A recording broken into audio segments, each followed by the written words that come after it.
Bismillahirrahmanirrahim. Assalamualaikum warahmatullahi wabarakatuh. A'udzu billahi minasyaitonir rajim. Bismillahirrahmanirrahim. Alhamdulillahilladzi hadana li hada wa ma kunna linahtadiya laula an hadanallah. Asyhadu an la ilaha illallah wahdahu la syarika lah wa asyhadu anna Muhammadan abduhu wa rasuluh la nabiyya ba'dah. Amma ba'd. Wa qala ta'ala bil Qur'anil Karim, a'udzu billahi minasyaitonir rajim. Bismillahirrahmanirrahim. Ya ayyuhalladzina amanu taqullaha wabtaghu ilaihil wasilata wajahidu fi sabilihi la'allakum tuflihun. Wa fi ayatin ukhra laqad kana lakum fi rasulillahi uswatun hasanah liman kana yarjullaha yawmal akhir wa dzakarallaha katsira. Wa fi ayatin ukhra Subhanalladzi asra bi 'abdihi lailan minal masjidil haram ilal masjidil aqsa alladzi barakna haulahu linuriyahu min ayatina innahu was-samiul basir. Al-ayah. Amma ba'd. Masyaallah hadirin wal hadirah, jamaah salat subuh yang dirahmati Allah Subhanahu wa taala. Kiranya kita patut bersyukur Allah Subhanahu wa taala yang sampai pagi ini alhamdulillah Allah Subhanahu wa taala masih terus menerus memberikan rahmat dan nikmat kepada kita tanpa henti-hentinya. Kadang nikmat ini kita rasakan bahwa kita semuanya masih merasakan nikmatnya hidup dan kehidupan. Dengan nikmat ini pula yang Allah berikan kepada kita, bisa saja kita melaksanakan ibadah berkesempatan berjamaah di masjid yang mulia ini, baik di waktu pagi maupun waktu petang maupun waktu malam. Ini semuanya merupakan rahmat dan nikmat Allah Subhanahu wa taala. Salawat serta salam semoga disampaikan kepada baginda Nabi Muhammad sallallahu alaihi wasallam, seorang hamba Allah, Nabi Allah, Rasulullah yang telah membawa umatnya dari alam yang penuh dengan kezaliman, penganiayaan ke alam yang terang benderang yang penuh dengan cahaya nur ilahi Rabbi. Masa hadirin jamaah salat subuh yang dirahmati Allah Subhanahu wa taala,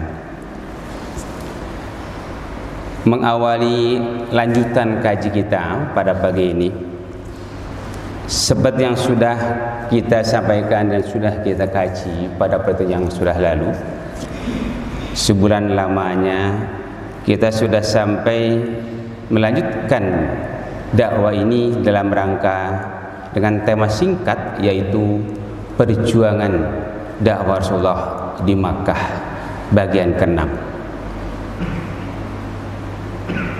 Tema ini adalah merupakan kelanjutan secara kontinuitas, di mana bahwa sebagai persepsi diawali dengan berbagai macam Rasulullah melaksanakan dakwah ini, dihadapkan dengan berbagai macam tantangan Rasulullah, baik yang tantangan sifatnya langsung kepada pribadi Rasulullah, seperti adanya bujukan, rayuan berupa harta, tahta dan wanita langsung kepada Rasulullah.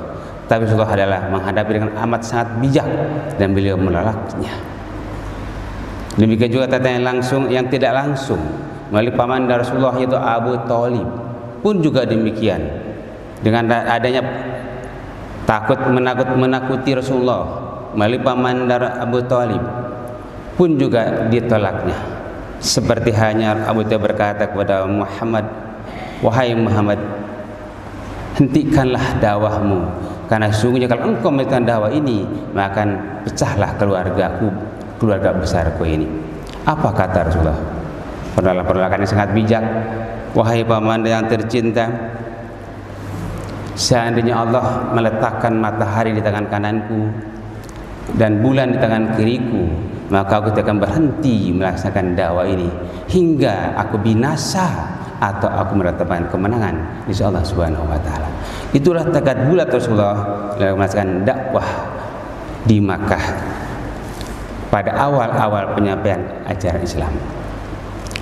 Demikian juga tantangan berikutnya Rasulullah, di mana bahwa dalam penyampaian dakwah misi ke Taif dirasakan sendiri oleh Rasulullah hingga beliau mendapatkan penganiayaan dengan cara dilempari batu-batu kerikil, sehingga sejarah mengatakan beliau juga terbululan tumit kakinya.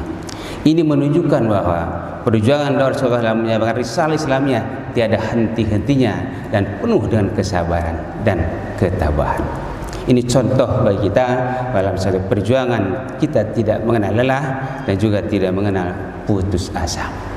Allah berdalam surat ayat 87, kata Allah, tidak ada putus asa bagi hamba-hambaku kecuali bagi orang yang kafir terhadap rahmat dan nikmat Allah.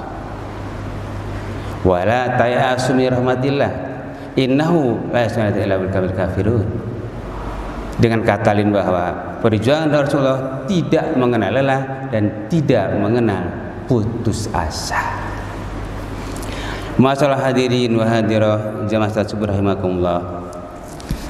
Setelah beliau melaksanakan misi ke Taif sebagai salah satu tantangan daripadanya, juga pada tahun yang sama, tepatnya pada tahun ke-10 dari kenabian, berarti Rasulullah sudah berusia pada waktu kira-kira usia 50 sampai 51 tahun.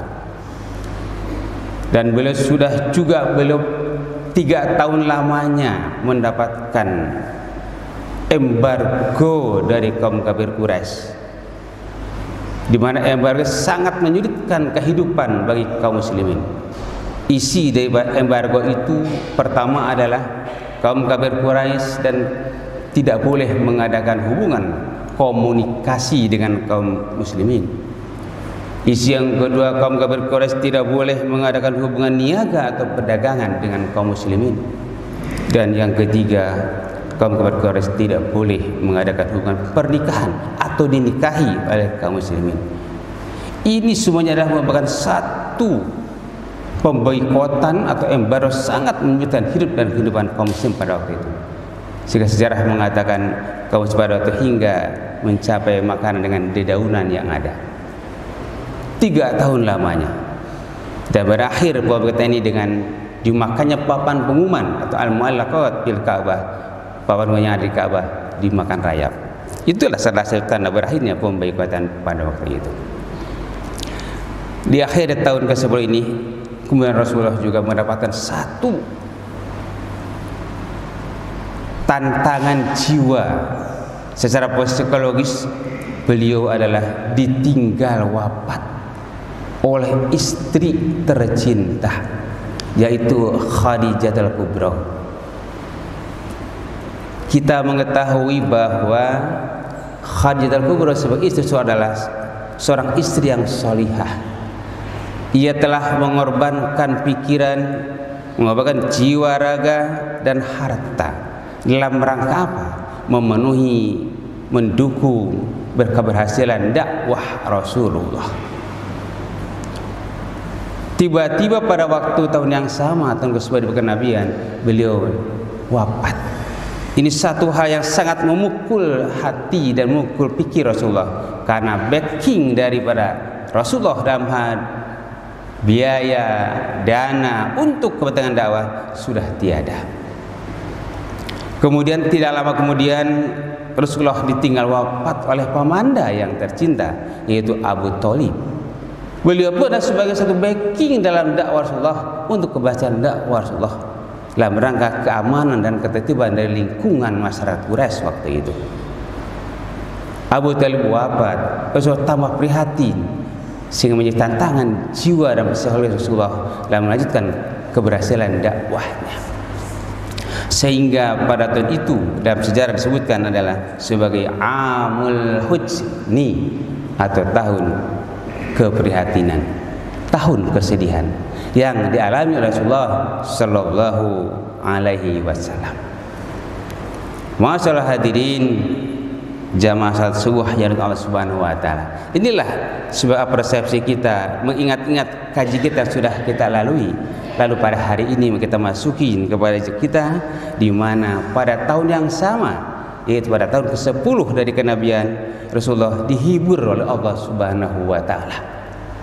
Dengan cara apa Allah menghibur Rasulullah? Yaitu dengan cara diisrakan dan dimi'rajkannya Rasulullah ke langit Sidratul Muntaha dan kembali ke muka bumi.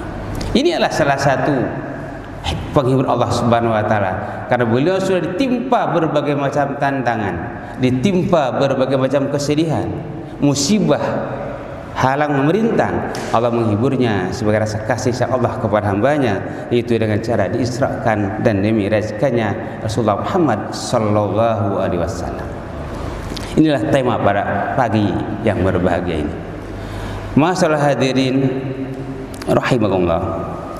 Dalam satu perjuangan yang lain, kalaulah kemarin perjuangan secara fisik, lahiriah, maliyah, waktu, maka kali ini Rasulullah berjuang dalam rangka mensyiarkan dakwah dengan melalui Isra Mi'rajnya Rasulullah sallallahu alaihi wasallam. Kaitan dengan Isra dan Mi'raj ini, Ustaz membacakan ayat kepada Subhanahu wa taala. Allah menambah Quran surat Al-Isra ayat 1, kata Allah, A'udzu billahi minasyaitonir rajim. Bismillahirrahmanirrahim. Subhanalladzi asra bi 'abdihi laila minal masjidil haram ilal masjidil aqsa alladzi barakna haulahu linuriyahu min ayatina innahu was-samiul basir. Yang artinya, Subhanalladzi asra bi 'abdihi lailan, Zat yang maha suci Allah Subhanahu wa taala, asra telah memperjalankan, bi 'abdihi hambanya pada suatu malam. Dari mana? Minal masjidil haram minal masjidil aqsa, dari masjidil haram sampai ke masjidil aqsa. Alladzi barakna haulahu linuriya min ayatina, yang mana Allah telah memberikan berkah haulahu di sekitar sekelilingnya. Untuk apa? Linuriyahu min ayatina, untuk memperlihatkan kepada hambanya Muhammad dari sebagian tanda-tanda kebesaran Allah. Innahu was-samiul basir, sesungguhnya Allah Maha mendengar dan Maha melihat. Masalah hadirin rahimakumullah, kalau kita kaji, kalau kita analisa, sungguh sebagian besar manusia pada waktu itu, di zaman Rasulullah begitu penuhnya dengan rintangan dan kesedihan, manusia sungguh tidak mau menerima akan dakwah Rasulullah, sehingga ada rasa pilu, prihatin, sedih. Dan inilah sebagai solusinya adalah dilaksanakannya Allah memberikan hiburan kepada Rasulullah, yaitu dengan cara memperjalankan Rasulullah dengan cara Isra dan Mi'rajnya Rasulullah. Apa definisi Isra itu sendiri? Dalam kitab ini dituliskan, yang dimaksud dengan Isra itu adalah kanal Isra ila Baitil Muqaddas minal Masjidil Haram wal Mi'raj ila samawat wa farat 'alaiha fi tilka lailah as-salatul khams wa qad dzakara Isra fil Quran. Yang dimaksud secara definitif Isra itu adalah Allah Subhanahu wa taala asra bi 'abdi, memperjalankan dari Masjidil Haram ke Baitul Muqaddas. Wal Mi'raj ila samawat, sesungguhnya dikata Mi'raj adalah naiknya Rasulullah kepada langit-langit, langit 1, 2, 3 sampai ke 7 hingga ke Sidratul Muntaha. Lalu apa yang diperoleh daripada Isra dan Mi'raj ini? Wa farat 'alaihi tilka lailah as-salatul khams. Allah telah memfardukan, Allah telah mewajibkan di malam itu as-salatul khams, salat 5 waktu. Inilah inti daripada Isra dan Rasulullah. Masalah hadirin rahimakumullah, dalam kitab ini juga dituliskan waqtalifa fi kabat Isra, ada beberapa pendapat atau ikhtilaf, perbedaan dalam menentukan Isra itu sendiri, di mana ayat mengatakan Subhanalladzi asra bi abdihi, dat Allah yang maha suci, asra telah memperjalankan hambanya, lailan di waktu malam. Dalam bahasa Arab disebutkan asra berasal dari kata saro yasri suron, artinya jalan malam. Asrobi itu adalah kalimat langsung yang artinya memperjalankan di malam hari. Siapa? Bi asrobi abdihi, yaitu hambanya Muhammad Rasulullah. Kajian kedua, bi abdihi lailan. Bi abdihi ada juga ikhtilaful ulama, perbedaan pendapat ulama. Apakah Isra ini bi abdihi bi ruhil wal jasad, dengan ruh dan jasadnya, atau hanya bi ruhihi, dengan ruhnya saja? Dalam kitab juga disebutkan wattafaqul aksarut min ta'ib muslimin ala anna usri bi jasad Rasulullah wa huwa sahih. Telah ittifaq, telah sepakat sebagian besar jumhur ulama mengatakan bahwa Isra Muhammad Rasulullah bi jasadihi wa ruhihi, dengan jasad dan ruhnya. Sungguh banyak alasan-alasan di dalam kitab ini untuk kita ketahui bahwa Rasulullah melaksanakan Isra dengan ruh dan jasadnya. Kenapa? Karena ayat juga mengatakan tadi bi abdihi, dengan hambanya. Yang dikatakan dengan abdun dalam kitab ini adalah terdiri pada dua unsur, yaitu bil jasad wa ruh, jasad dengan ruhnya. Karena itu maka Isra-nya Rasulullah dilaksanakan dengan penuh, yaitu dengan jasad dan ruhnya. Ini satu pendapat.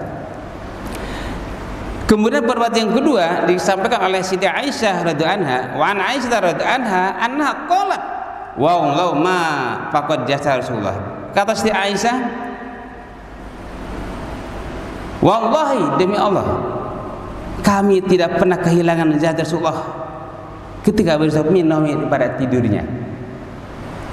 Siti Aisyah mengatakan Rasulullah adalah tidak Isra dengan jasadnya, tapi hanya ruhnya saja. Ini pendapat ikhtilaf yang kedua. Tapi diperkuat oleh Muawiyah dalam hadis ini, walakin araja biruhi wa mayyah mislahu walal awal al-jumhur idla fadilal halim wa lam yatlil na'im. Seandainya melihat hanya ruhnya saja, kata Muawiyah, maka tidak ada keutamaan mimpi ataupun tidur dalam melaksanakan Isra ini. Karena itulah maka ittifaq para ulama mengatakan bahwa Isra dan Mi'raj dirasakan biruh wal jasad, dengan ruh dan jasad utuh Rasulullah. Ini pendapat yang kedua. Masalah hadirin jamaah rahimakumullah. Lalu dari mana Isra ini? Minal Masjidil Haram ilal Masjidil Aqsa, dari Masjidil Haram di kota Makkah Al-Mukarramah ilal Masjidil Aqsa, sampai Masjidil Aqsa di Baitul Maqdis di Palestina. Berapa lama waktunya Allah memperjalankan hambanya ini? Lailan, hanya satu malam. Dalam kaidah sejarah mengatakan berangkat setelah Isya dan kembali ke Masjidil Haram sebelum subuh tiba. Dan perjalanan cukup panjang dan jauh. Ini Isra. Wal Mi'raj, apa artinya Mi'raj? Dalam bahasa dikatakan Mi'raj asluha min kalimat araja ya'ruju urujan. Mi'raj, araja artinya tangga atau naik, bisulam, naik tangga. Wal Mi'raj itu tangga yang berjenjang dari Masjidil Aqsa hingga ke Sidratil Muntaha. Nanti diperjelas dalam tulisan ini, begitu indahnya menggambarkan Mi'raj Rasulullah dari satu langit satu sampai langit ke-7. Terus definisi bahwa Mi'raj artinya adalah naiknya Rasulullah dari Masjidil Aqsa sampai ke Sidratil Muntaha dan kembali lagi ke Masjidil Haram. Inilah definitif daripada Isra dan Mi'rajnya Rasulullah. Masalah hadirin rahimakumullah. Lalu apa inti daripada Isra dan Mi'raj ini? Allah dikatakan dalam sabdanya di sini Rasulullah, wa faradat alaihi fitika laila as-salatul khams. Allah telah mewajibkan dalam perjalanan ini adalah salat 5 waktu. Jadi perintah salat waktu adalah Allah perintahkan kepada Rasul Muhammad langsung tanpa melalui malaikat Jibril sebagai penyampai wahyu, yaitu pada malam Isra dan Mi'rajnya Rasulullah sallallahu alaihi wasallam. Masalah hadirin rahimakumullah. Pelaksanaan Isra dan Mi'raj ini mengandung berbagai macam hikmah. Salah satunya adalah di mana Isra dan Mi'raj ini adalah merupakan mukjizat Rasulullah yang kedua setelah Al-Quran. Karena tidak ada seorang pun Rasul atau Nabi yang mendapatkan mukjizat yang seperti yang diberikan oleh Allah kepada Rasulnya, yaitu Isra dan Mi'raj. Ini hikmah yang pertama. Kemudian hikmah yang kedua daripada Isra dan Mi'raj adalah merupakan penghiburnya Allah Subhanahu wa taala kepada Rasul Muhammad SAW yang telah mendapatkan berbagai macam musibah, rintangan, ujian. Allah menghiburnya dengan Isra dan Mi'rajnya Rasulullah. Hikmah yang ketiga yang kita lihat secara singkat dalam Isra Mi'raj ini adalah di mana bahwa Isra dan Mi'raj adalah merupakan satu sarana Rasulullah untuk menguatkan imannya yang sudah kuat, iman dan tebalnya keimanan Rasulullah.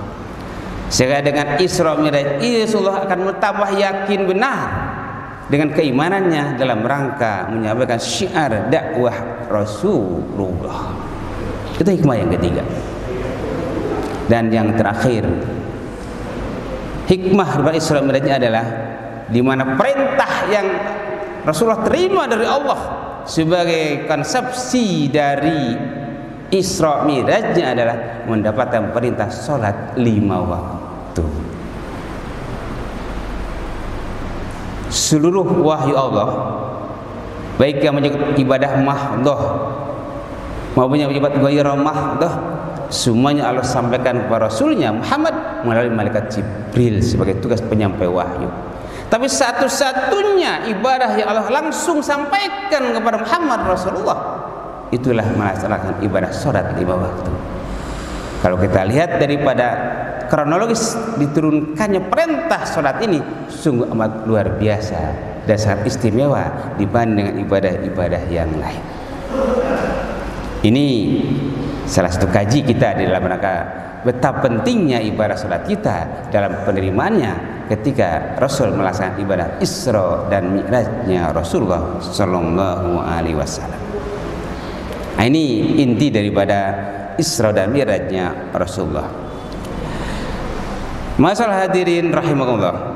Dalam kesempatan ini juga saya ingin menyampaikan bagaimana tersyiarnya Isra Mi'raj ini kepada kafir-kafir Quraisy pada waktu itu. Dalam kitab ini disebutkan, bisa ingin bacakan, faqala Abu Bakar radhiyallahu anhu, ya mut'im bi'sa ma qulta li ibni ahik jabhatu wa kadzabtuhu an asyhadu annahu shadiq wa fi riwayatin fasama rijalun minal musyrikin ila Abu Bakar radhiyallahu anhu faqalu. Ketika Rasul telah melaksanakan Isra dan Mi'raj ini, setelah syiar kembali ke muka bumi, maka tersiarlah berita ini kepada kaum kafir Quraisy. Di situ terjadilah beberapa macam pendapat. Ada yang iman, percaya kepada berita Isra dan Mi'raj ini, ada juga yang menolak, tidak menerima dengan berita Isra dan Mi'raj ini. Dalam kisah ini disebutkan, maka para kaum kafir Quraisy mendatangilah Abu Bakar As-Siddiq. Lalu bertanya kepada Abu Bakar, wahai Abu Bakar, halaka ila sahibika yaj'amu anu asra bihi laila ila Baitul Muqaddas. Apakah betul sahabatmu itu Muhammad Rasulullah telah melaksanakan Isra tadi malam ke Baitul Maqdis. Qala waqad qala dzalik. Abu Bakar menjawab, qala iya, qalu na'am, iya. Qala lain qala dzalika laqad sadaq. Qalu atasaddaq anu, apakah kau membenarkannya dengan berita itu? Maka Abu Bakar menjawab, qala sadaqta. Betul, itulah kebenaran berita Rasulullah. Bahkan Abu Bakar menjawab lebih panjang. Qala lain qala dzalika laqad sadaqa qalu atasaddaqu an dhahabil baitul qaddas wa ja'a qabla asb qala nam inni la asaddaqu bima huwa abar min dzalik asaddaqu bi khabai sama bi gharatin marhatin. Seandainya berita Isra Mi'rajnya lebih panjang datanya dari berita langit, maka akan percaya apa yang disampaikan oleh Muhammad Rasulullah. Ini pembenaran yang disampaikan oleh Abu Bakar As-Siddiq kepada berita Isra dan Mi'raj setelah datangnya Rasulullah menyampaikan dakwah di tengah-tengah kafir Quraisy. Jadi benar adanya bahwa semua hamba Allah pada waktu itu, baik sahabat yang sudah beriman maupun yang tidak beriman atau kafir Quraisy, belum semuanya mereka iman kepada tentang Isra dan Mi'raj ini. Yang bisa membenarkan berita Isra pada waktu pagi pada itu adalah Abu Bakar As-Siddiq. Sementara Umar, Utsman, Ali dia hanya berdiam, tidak menyampaikan pendapatnya ketika ditanya oleh kafir Quraisy. Tapi Abu Bakar yang menjawab dengan kata qala saddaqta. Bahkan jauh daripada berita yang disampaikan dari langit, daripada itu inilah syafiha qala saddaqta. Itu benar adanya. Jadi Muhammad tidak mungkin berdusta. Ini tersiar di berita Isra Quraisy dan pembenaran dari Abu Bakar As-Siddiq. Sehingga dalam sejarah dikatakan nama asli Abu Bakar adalah Abdullah bin Quhafah sebelum Islam. Tetapi begitu setelah Abu Bakar Islam dan adanya berita membenarkan tentang berita Isra dan Mi'raj Rasulullah, maka Rasulullah memberikan gelar kepadanya adalah Abu Bakar As-Siddiq. Dalam kaidah bahasa Indonesianya, Abu itu ayah, Bakar itu pagi-pagi atau lebih awal, As-Siddiq yang membenarkan berita tentang Isra dan Mi'rajnya Rasulullah. Bakar itu pagi-pagi, kalau Bikar itu wanita gadis, jadi Bakar itu pagi-pagi.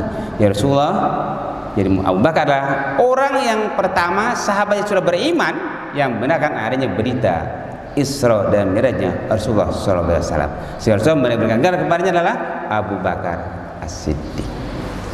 Masalah hadirin jamaah salat subuh rahimakumullah. Itulah definitif Isra. Jadi definisi tadi Isra adalah Allah telah memperjalankannya dari Masjidil Haram sampai ke Masjid Aqsa.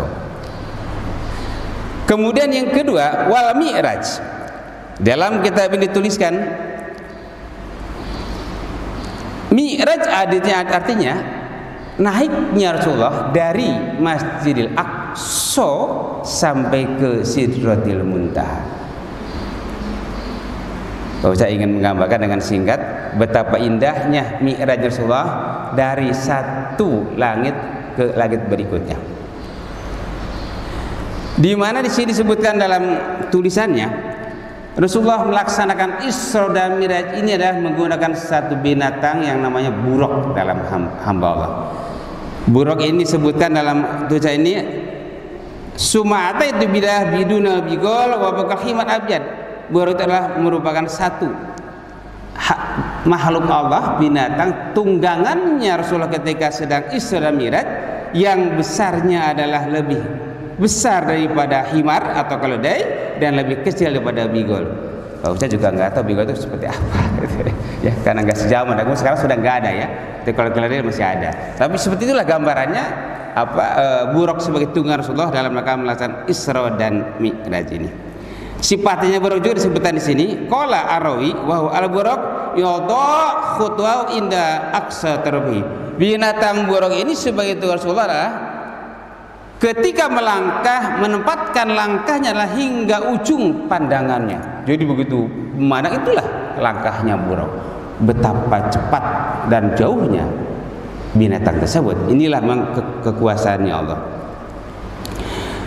Pahamalat alaihi pantaqa Jibril, kemudian berarti membawanya Nabiullah Muhammad bersama Jibril hatta sama dunia hingga ke langit dunia, hingga ke langit dunia, langit yang pertama.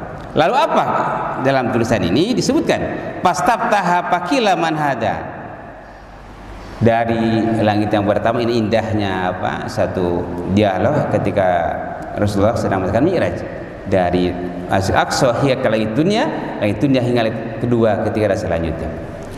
Pada langit yang pertama di situ Rasulullah bersama Jibril dengan malaikat buruk ini lalu mengucapkan salam. Assalamualaikum. Waalaikumsalam. Pastaftaha fakila man hada. Malaikat Jibril minta dibukakan kepada makhluk yang ada di langit dunia ini. Faqila man hada, siapakah ini? Qala Jibril, berkatalah Jibril. Ini indahnya. Kila, berkata lagi makhluk dalam di langit dunia ini, wa man ma'ak, dan bersama siapakah kamu? Qala Muhammad, kami adalah bersama Muhammad. Kila, bertanya lagi makhluk yang dalam di langit dunia ini, laqad arsala ilai, apakah engkau telah diutus kepadanya? Qala na'am, ya kami telah diutus. Kila, maka menjawablah makhluk yang dalam di langit dunia ini, marhaban bihi panimal mujijal pat falamma hasalat faida fi Adam faqala hada buka Adam fasalam alaihi. Maka menjawablah makhluk yang ada di dunia itu adalah Adam alaihissalam. Apa beliau katakan? Beliau Adam mengatakan marhaban bihi panimal mujijal pat, selamat datang. Selamat datang, engkau telah tiba dan telah aku bukakan pintunya. Falamma hasalat faida bi Adam faqala, lalu berhasillah bertemu dengan Adam alaihissalam. Faqala, maka berkata malaikat Jibril, hada abuka fasalim alaihi, wahai Muhammad, inilah ayahmu, ucapkan salam kepadanya. Itulah pertemuan Muhammad Rasulullah di langit yang pertama. Begitulah indahnya dialog dalam setiap langit, 1 hingga langit ke-7. Contoh yang kedua,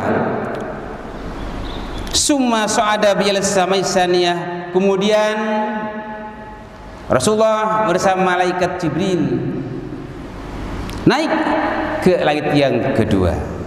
Pastaftah fakila man hada, lalu maka Jibril minta dibukakan para makhluk ada langit kedua.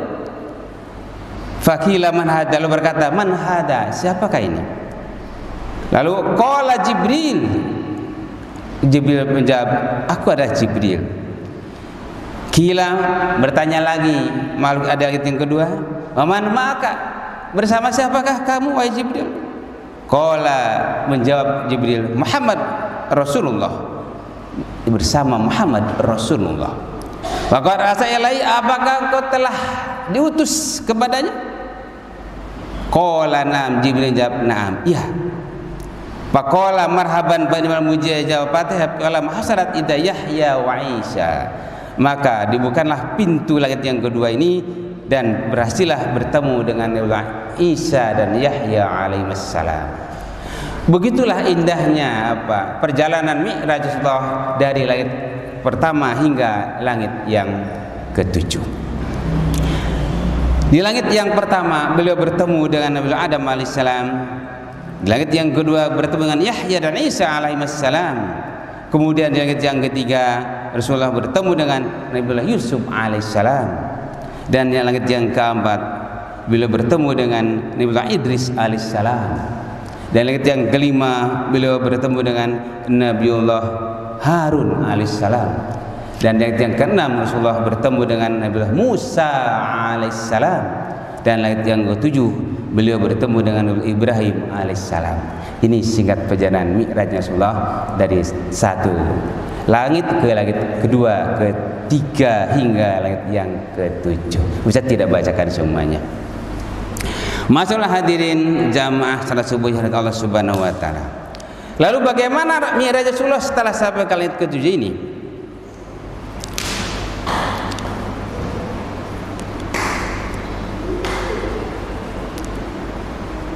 Rasulullah telah sampai ke langit ke-7 dan bertemulah dengan Nabiullah Ibrahim alaihissalam. Qala Ibrahim, marhaban marhaban ji'ta bi mujadbi, marhaban, selamat datang, kau telah datang di tempat ini. Fasalam ta'alaihi, pada salam, lalu mengucapkan salam, dan Ibrahim menjawabnya dengan salam.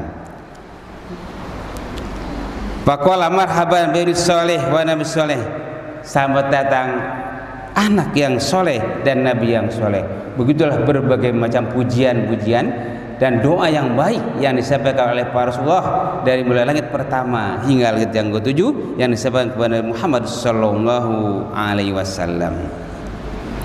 Setelah sampailah Mi'rajnya ke langit ke-7, melanjutkan perjalanan Rasulullah hingga ke Sidratul Muntaha.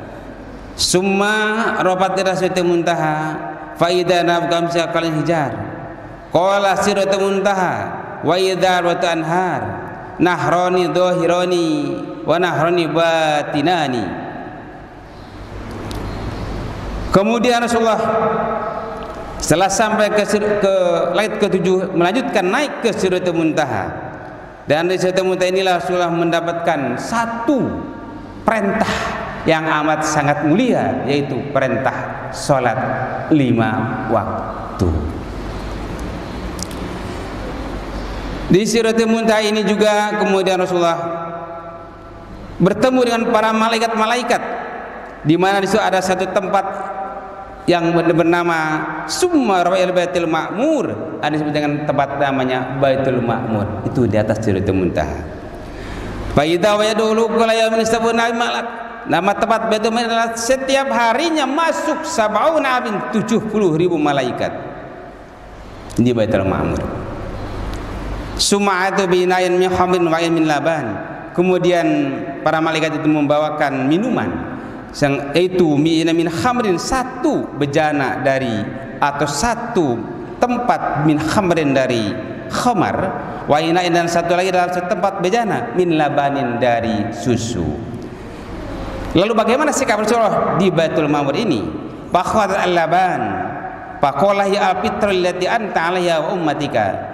Maka Rasulullah mengambilnya al-laban, yaitu minuman dari bejana, susu.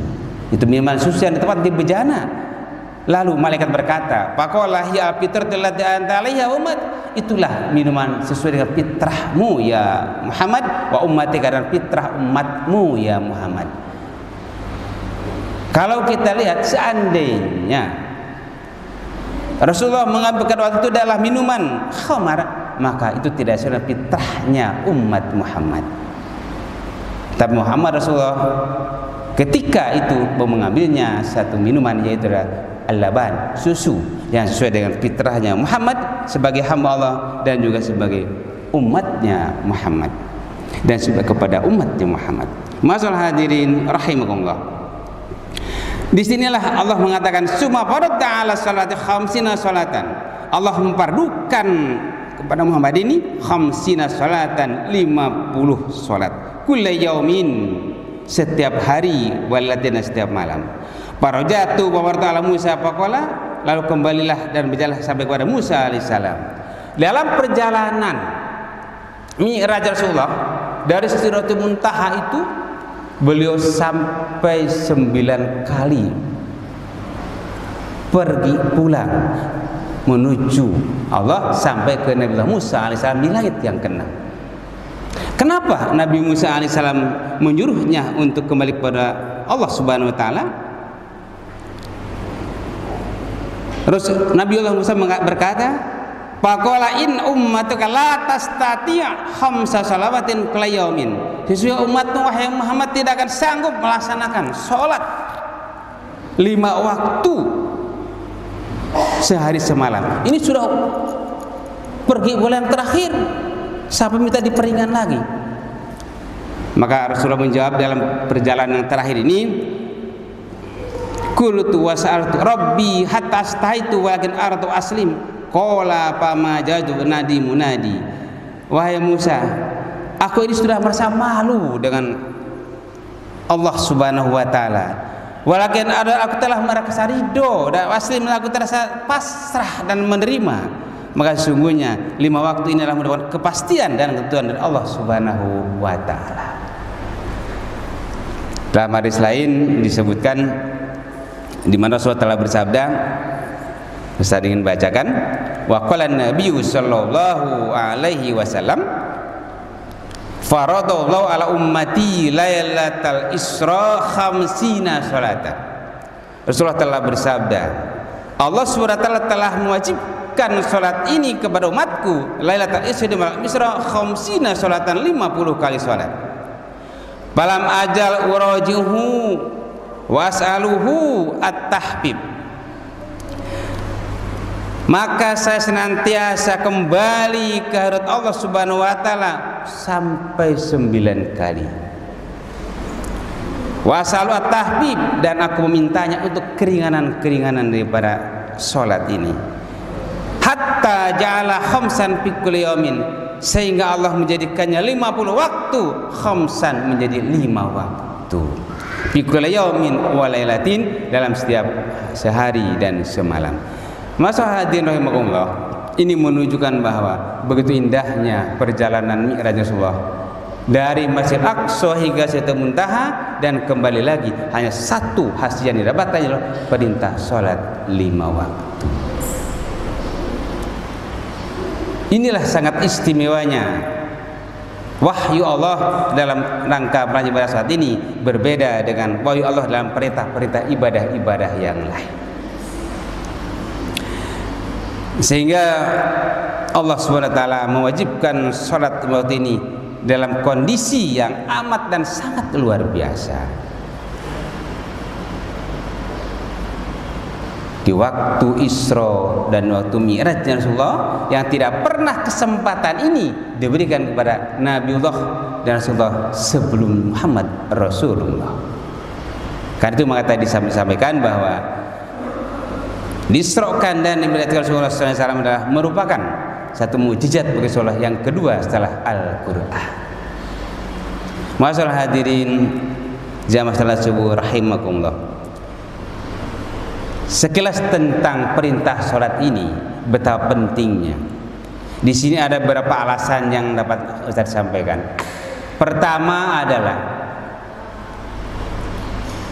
salat adalah merupakan tiangnya agama Islam.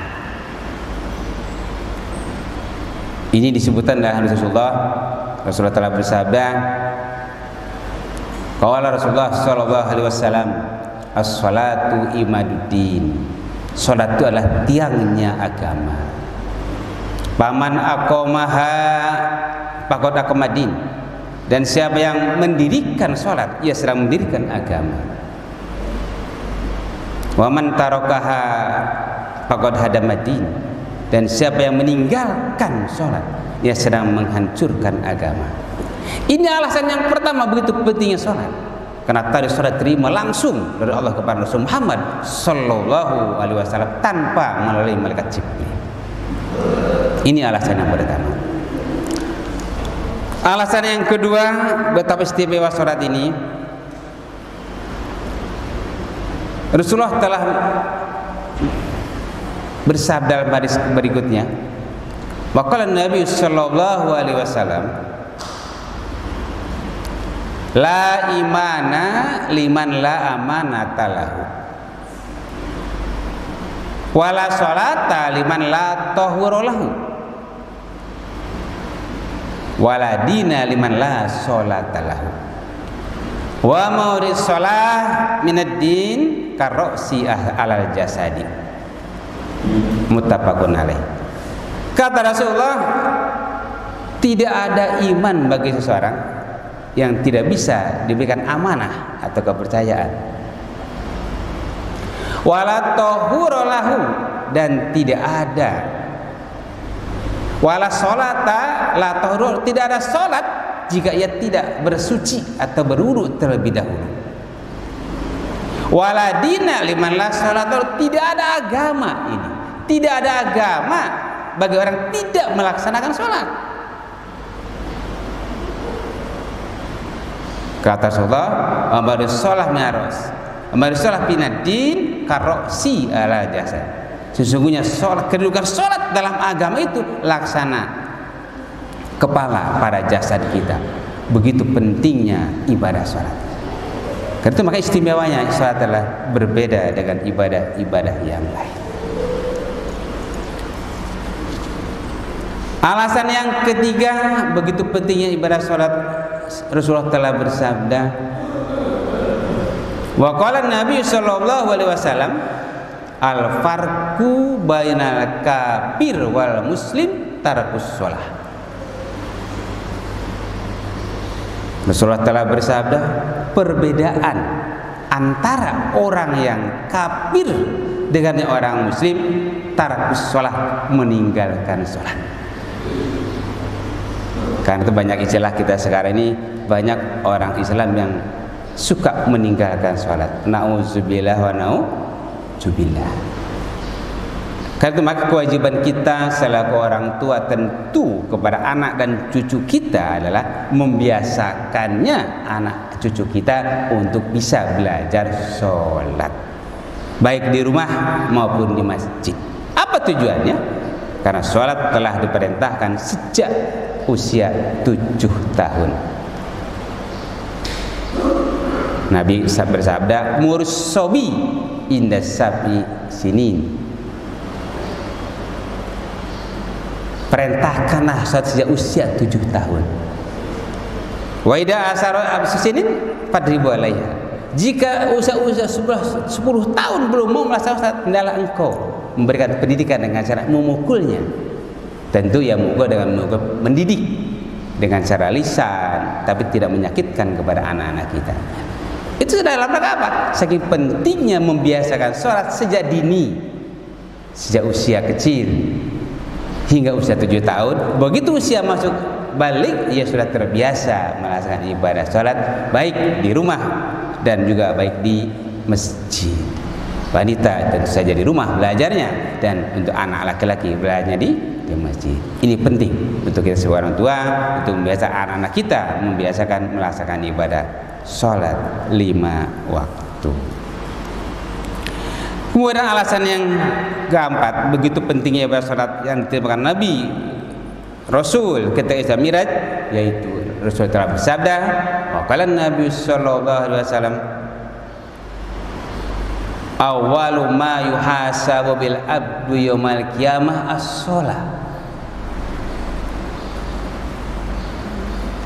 Sesungguhnya amal yang pertama kali nanti di yaumul akhirat dihisabnya yaitu as-shalah, salatnya seorang. Karena itu maka salat ini merupakan satu amaliyah ibadah mahdhah yang harus kita tunaikan dan tidak boleh kita tinggalkan, dan harus kita dirikan dan harus kita biasakan untuk diri kita dan untuk anak dan cucu kita.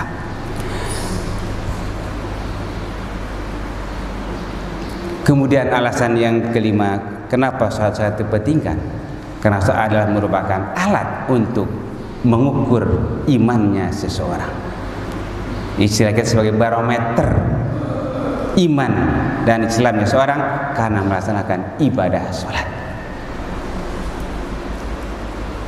Iman seseorang adalah yajid wa yankus, bisa bertambah, bisa juga berkurang, bisa pasang, bisa juga surut. Bagaimana kita bisa mengetahui tetap kuatnya iman seseorang? Dari ia menunaikan ibadah sholatnya. Karena setiap hamba Allah yang beribadah sholat, insya Allah iman yang ada pada akan semakin kuat. Tapi sebaliknya, jika hamba Allah tidak menunaikan ibadah sholat, maka iman dalam dadanya akan semakin rusak dan hancur. Masalah hadirin jamaah salat subuh rahimakumullah, itulah beberapa alasan kaitan dengan ibadah sholat. Isra dan Mi'raj adalah merupakan salah satu sarana dan waktu untuk menerimanya perintah ibadah salat yang merupakan satu-satunya ibadah mahdoh sebagai rukun Islam yang menjadi pondasi di dalam agama kita. Karena salat adalah merupakan tiangnya di dalam agama kita. Masalah hadirin jamaah salat subhanallah, demikianlah uraian singkat tentang Isra dan Mi'raj kita sebagai kajian pada pagi ini yang merupakan bagian daripada perjuangan dakwah Rasulullah di Makkah sebelum melaksanakan hijrah ke Madinah. Sebagai penutup, mari kita akhiri pertemuan ini dengan membacakan qiraatul majlis. Subhanakallahumma wa bihamdika astaghfiruka anta wa atubu ilaik. Wassalamualaikum warahmatullahi wabarakatuh.